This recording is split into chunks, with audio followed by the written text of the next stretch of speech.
Hello, welcome back to my channel. So, আজি মই উপস্থিত আছো এখন বটানিক্যাল গাৰ্ডেন যিখন আছে ফেন্সি বজাৰৰ ওল্ড জেইল ৰোডত। এইখনৰ ওপেনিং হৈছিলে, সেই ওপেনিঙত মই গৈছিলোঁ আৰু তাত আমাৰ সকলোৰে মৰমৰ মুখ্যমন্ত্ৰী ডাঙৰীয়া কিছুমান আহিবলগীয়া প্ৰজেক্টছৰ কথা কৈছে, গুৱাহাটীত কি প্ৰজেক্ট হ'ব গৈ আছে। সো বলক আমি বুজি লওঁ আপকামিং প্ৰজেক্টসমূহৰ বিষয়ে।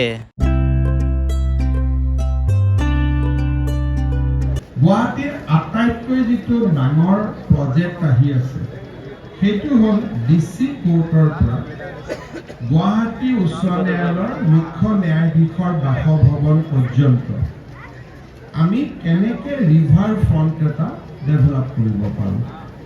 আৰু ডিচি কোৰ্টৰ টিলাটোত ইতিমধ্যে ৰাইজে দেখিছে যে তাক আমি সেইটো স্থানৰ পৰাই লাচিত বৰফুকনে শৰাইঘাটৰ যুদ্ধ পৰিচালনা কৰিছিলে, তাক আমি এটা নতুন ৰূপ দিছোঁ।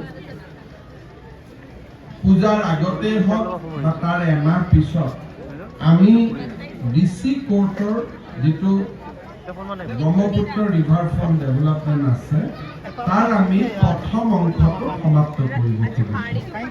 আৰু CGM কোৰ্টটো আমি স্থানান্তৰ কৰাৰ লগে লগে আপ টু CGM কোৰ্টলৈকে আমি ৰিভাৰ ফ্ৰণ্টটো আমি খুলি দিম। আৰু মই ভাবোঁ it will take just 1 year, এবছৰৰ ভিতৰত আমি দুইটা ফেজে সমাপ্ত কৰিব পাৰিম।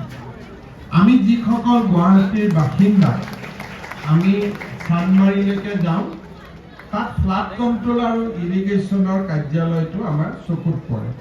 সেই কাৰ্যালয় দুটাও অহা 6 মাহত ভাঙি তাত আমি 20 বিঘা মাটিত আৰু এখন উদ্যান আমি নিৰ্মাণ কৰিব খুজিছোঁ।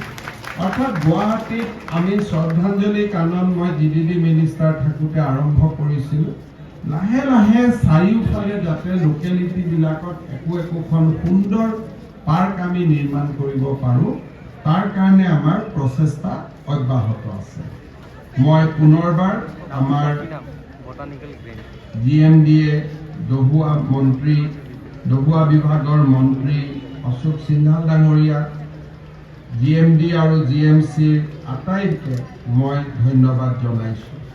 ইয়াৰ লগে লগে আমি পল্টন বজাৰৰ পদ্মশ্ৰী নলিনীবালা উদ্যানৰো আমি পুনৰ নিৰ্মাণ কৰিছোঁ আৰু ভৰলুমুখৰ দেশভক্ত তৰুণৰাম ফুকন পাৰ্কখনো আমি সজাই পৰাই তুলিছোঁ। শিলপুখুৰীৰো আমি কনষ্টেণ্ট ডেভেলপমেণ্ট কৰি আছোঁ আৰু বৰবাৰী পাহাৰত আমি এখন আৰ্বান ফৰেষ্ট এখনো আমি নিৰ্মাণ কৰিব খুজিছোঁ। ফাইনেলি আমি এটা বিশাল কাম কৰিব খুজিছোঁ, কিমান দূৰ কৰিব পৰা নাজানো।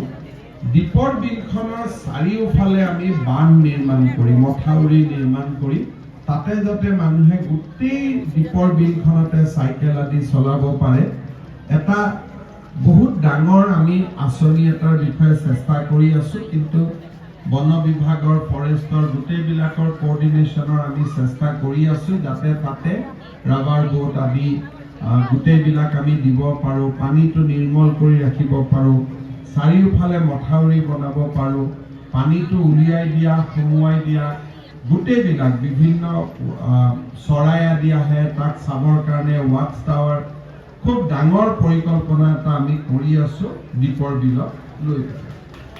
শ্ৰদ্ধাৰ ৰাইজ, গুৱাহাটী মহানগৰীৰ উন্নয়নৰ বাবে আমি বিভিন্ন ক্ষেত্ৰত প্ৰচেষ্টা চলাই আছোঁ।